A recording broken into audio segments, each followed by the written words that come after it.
بسم اللہ الرحمن الرحیم۔ حفاظت دین سے متعلق آج ہماری 8ویں نشست ہے، جس میں ہم حفاظت دین کے 4 بنیادی اسباب میں سے چوتھے سبب یعنی فقہا اور علماء امت کی خدمات کے ذیلی موضوعات کے حوالے سے جاننے کی کوشش کریں گے۔ آج کی مجلس میں ہم ذکر کریں گے امام شافعی رحمۃ اللہ علیہ کے بارے میں، جن کے فتاویٰ کو اللہ نے عزت بخشی، انہیں قبول فرمایا اور فقہ شافعی کی شکل میں اس وقت وہ فتاویٰ موجود ہیں۔ آپ کا نام محمد، آپ کے والد کا نام ادریس، آپ کے دادا کا نام عباس ہے، آپ کے نکڑ دادا کا نام شافع ہے، لہٰذا آپ کا جو لقب ہے اس میں یا کنیت آپ کہیں تو آپ کو محمد بن ادریس الشافعی لکھا جاتا ہے۔ خاندانی لحاظ سے آپ حضور صلی اللہ علیہ وسلم کے نسب کے ساتھ آگے جا کے آپ جڑتے ہیں، اس لحاظ سے آپ صلی اللہ علیہ وسلم کے چچیرے بھائی بھی ہوتے ہیں، جسے آپ کزن کہہ سکتے ہیں، یعنی دادا ایک ہونے کی نسبت سے۔ آپ کی ولادت سن 150 ہجری میں غزہ شہر جو ہے فلسطین کا، وہاں ہوئی۔ بچپن ہی میں آپ کے والد کا انتقال ہو گیا تھا، لہٰذا آپ کی والدہ نے اس نسب کی حفاظت کے لیے واپس مکہ ہجرت کی اور وہاں سیٹلڈ ہوئیں، کیونکہ فلسطین میں ایک ہاشمی جوان ہوتا، شاید اسے کوئی نہ جانتا، لیکن مکہ والے جانتے تھے اس نسب کو۔ آپ عربی النسل تھے، آپ تبع تابعین کی کیٹیگری میں آتے ہیں۔ تبع تابعین اسے کہتے ہیں جنہوں نے تابعین کو دیکھا ہو۔ آپ صحابہ کی اولاد میں سے ہیں۔ آپ کی رہائش مکہ ہے، یعنی جہاں آپ جوان ہوئے، پلے بڑھے، بنیادی تعلیم آپ نے مکہ ہی میں حاصل کی۔ آپ نے حصول تعلیم اور تدریس کے لیے عراق، یمن، مصر، مدینہ یہ تمام اسفار کیے۔ آپ نے علم النحو، عربی ادب، حالانکہ آپ عرب تھے لیکن اس وقت تک یہ علوم ڈیولپ ہونا سٹارٹ ہو گئے تھے، لہٰذا آپ نے ان کو الگ سے ان کی تعلیم دی اور انتہائی شاندار شاعر بھی تھے آپ۔ اسی کے ساتھ ساتھ تیر اندازی، گھوڑ سواری کی بھی مہارت رکھتے تھے، بلکہ اس دور میں آپ نے تیر اندازی اور گھوڑ سواری کے اوپر کتابیں بھی لکھی۔ آپ نے حدیث، علم حدیث، فقہ حدیث کی تعلیم امام مالک رحمۃ اللہ علیہ سے ڈائریکٹ حاصل کی، اور فقہ کی تعلیم امام ابو حنیفہ کے شاگرد امام محمد سے رحمہ اللہ سے حاصل کی۔ آپ ہی نے اجماع امت کی اہمیت اور اس کی حجت ہونے کا تعارف کروایا۔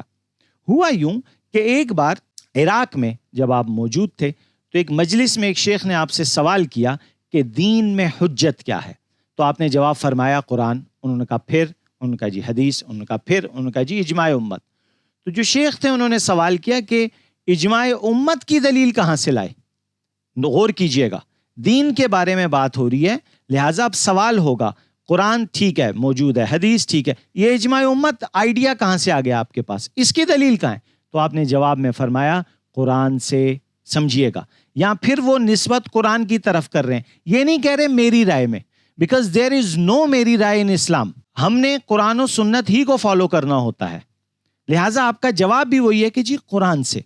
انہوں نے کہا جی دلیل پیش کیجئے، اب یہ دیکھیے گا، دلیل پیش کیجئے، دعویٰ کیا دلیل پیش کیجئے۔ آپ نے کچھ سوچنے کا وقت مانگا،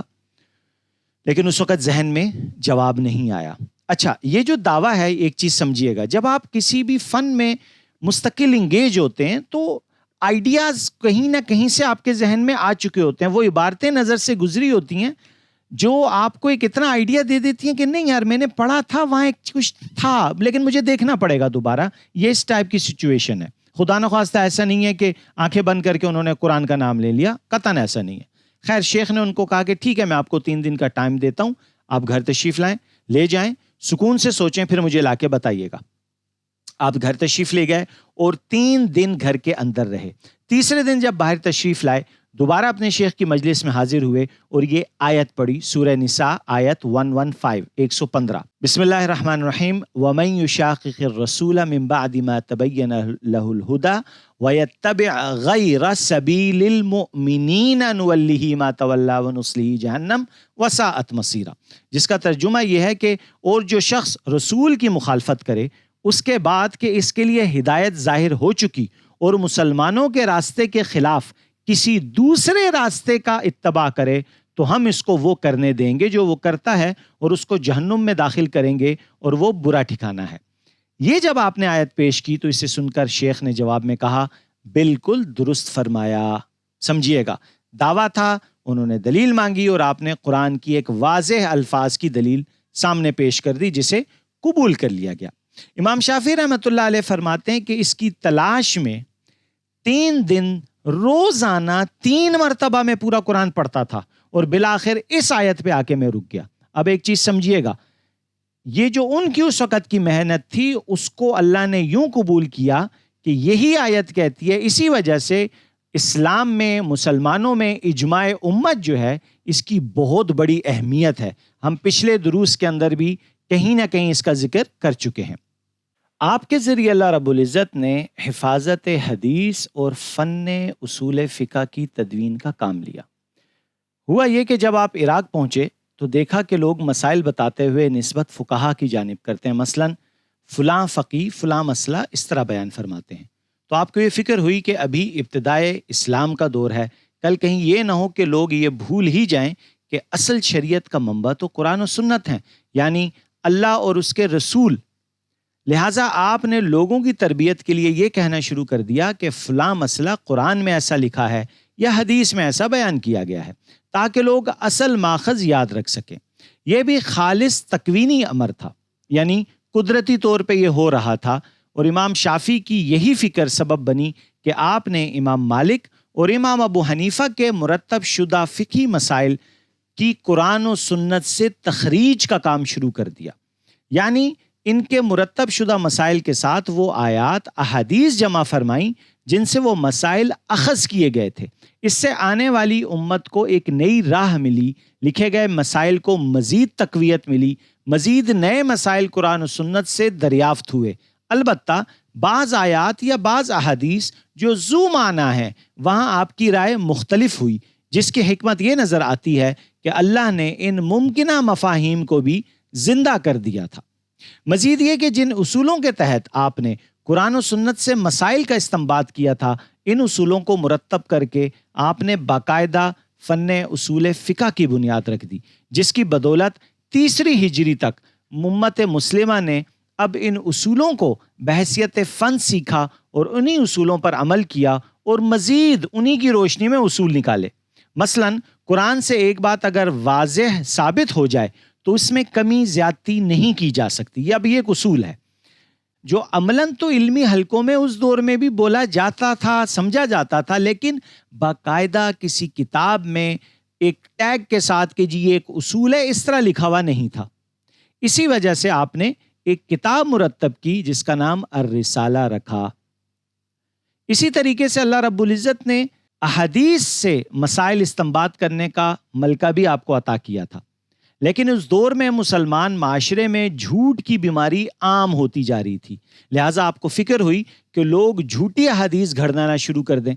لہٰذا آپ نے راویوں کو جانچنے کا سلسلہ شروع کیا، جو بعد میں اسماء الرجال کے فن سے انسانی تاریخ کا سب سے بڑا مینول ڈیٹا بیس بنا، اور اسی احتیاط کے پیش نظر تعامل یعنی تواتر پر بہت توجہ دی تاکہ چھان بین کے بعد بھی کسی قسم کی حدیث میں ملاوٹ کا امکان نہ رہے۔ اسی وجہ سے آپ کو محدثین ناصر الحدیث کا بھی لقب دیتے ہیں۔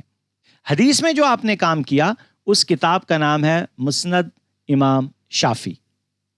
آپ نے اپنی زندگی کے آخری سال مصر میں گزارے، قاہرہ میں،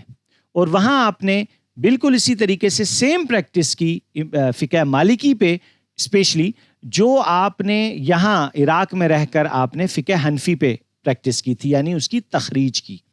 اور سن 204 ہجری میں آپ کی وہاں وفات ہوئی۔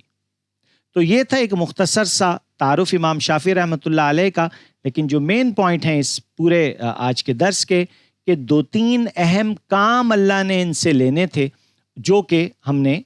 تفصیل جن کی جانی۔ انشاءاللہ اگلے درس میں ہم امام احمد بن حنبل رحمۃ اللہ علیہ کے بارے میں جانیں گے، اور یہ 4 کریکٹر بہت اہم حیثیت رکھتے ہیں اسلام کی تاریخ میں، اور انشاءاللہ جب ہم ان کو سمجھ لیں گے تو آنے والی جو مزید تفصیلات ہیں اس کو سمجھنے میں ہمیں سہولت رہے گی۔ جزاکم اللہ خیر۔